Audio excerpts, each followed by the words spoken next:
Hello everyone.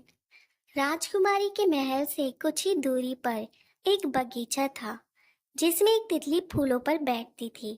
और तभी राजकुमारी भी उस बगीचे में जाया करती थी। राजकुमारी तितली के साथ खेला करती थी और उसी के पीछे भागती रहती थी। तभी वहां से एक राजकुमार गुजरा और उसने भागती हुई राजकुमारी को देखा। राजकुमार को तितली दिखाई नहीं दे रही थी, इसलिए राजकुमार को ऐसा लग रहा था कि राजकुमारी बगीचे में क्या कर रही है। इसलिए राजकुमार छुपकर बैठ गया और देखने लगा। तभी राजकुमार की नजर उस सुनहरी तितली पर गई, क्योंकि वे देखने में बहुत ही अच्छी लग रही थी और धूप के कारण वे चमक रही थी। राजकुमार को यकीन नहीं हो रहा था कि एक तितली किसी इंसान की दोस्त कैसे बन सकती है। उसे कुछ अजीब लग रहा था, लेकिन राजकुमार राजकुमारी को जानता भी नहीं था, इसलिए वह वहीं पर बैठा हुआ कुछ देर तक सोच रहा था। अब वह उठा और राजकुमारी के पास गया। राजकुमार ने पूछा कि यह तितली तुम्हें कैसे जानती है।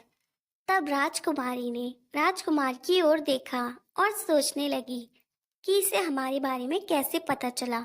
बहुत बार पूछने पर राजकुमार ने राजकुमारी से कहा कि मुझे आप बताइए कि तितली आपकी दोस्त कैसे बन सकती है।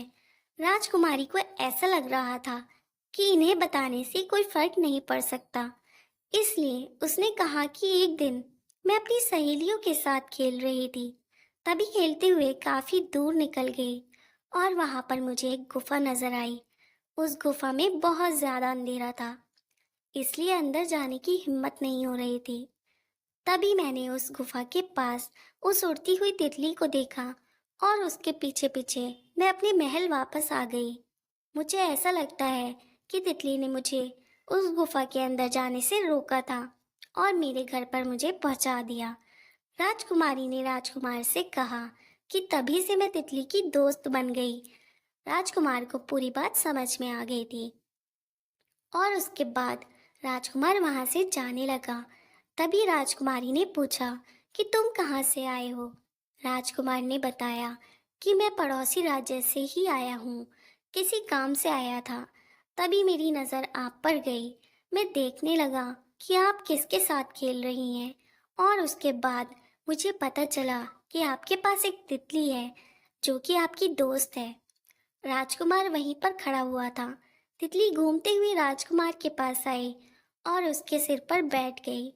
राजकुमारी कहने लगी कि मुझे लगता है कि तितली आपसे दोस्ती करना चाहती है। और राजकुमार को ये सुनकर बहुत अच्छा लगा और वह तितली के साथ ही खेलने लगा और उसे बहुत अच्छा महसूस हो रहा था। तितली राजकुमार की दोस्त बन गई थी और इस तरह राजकुमार हर रोज राजकुमारी से मिलने आया करता था। वह तितली के साथ अपना समय बिताता था। ऐसा चलते हुए काफी महीने बीत चुके थे। कुछ महीनों बाद राजकुमार राजकुमारी का विवाह हो गया। तो राजकुमार को ये बहुत अच्छा लग रहा था, क्योंकि तितली भी उसकी दोस्त थी और वह भी उसी के साथ रहने के लिए राजकुमार के महल में आ गई थी। राजकुमार ने देखा कि एक तितली की वजह से ही मेरा विवाह हो पाया है और यही तितली हमारे भविष्य में हमेशा हमें अच्छी राह पर ले जाएगी। राजकुमार को ऐसा लगता था कि तितली की वजह से ही सब कुछ हो रहा है और उसका भविष्य भी अच्छा ही होगा।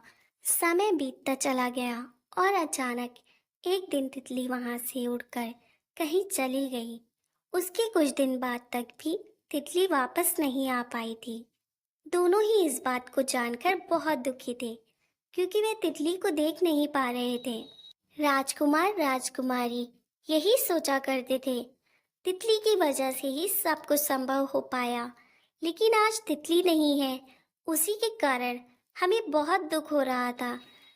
यह कोई नहीं जानता था कि तितली कहाँ गई। एक दिन राजकुमार और राजकुमारी दोनों बैठे यही सोच रहे थे कि तितली अभी तक भी नहीं आई है। राजकुमारी ने कहा कि मुझे नहीं पता, क्योंकि इतने साल हो गए हैं, तितली कहीं नहीं गई थी। दोनों तितली के बारे में बहुत ज्यादा सोच रहे थे, क्योंकि उन्होंने उसके साथ बहुत ज्यादा वक्त बिताया था। तभी उनकी नजर एक तितली पर गई। वह सुनहरी तितली नहीं थी, बल्कि कोई आम तितली थी। वे दोनों यही कल्पना करने लगे कि यही हमारी तितली है, और उसे देखते देखते उन्हें वहां पर नींद आ गई। और कुछ देर बाद जब आँख खुली तो उन्हें पता लगा कि वह कोई आम तितली थी जो यहाँ से चली गई है।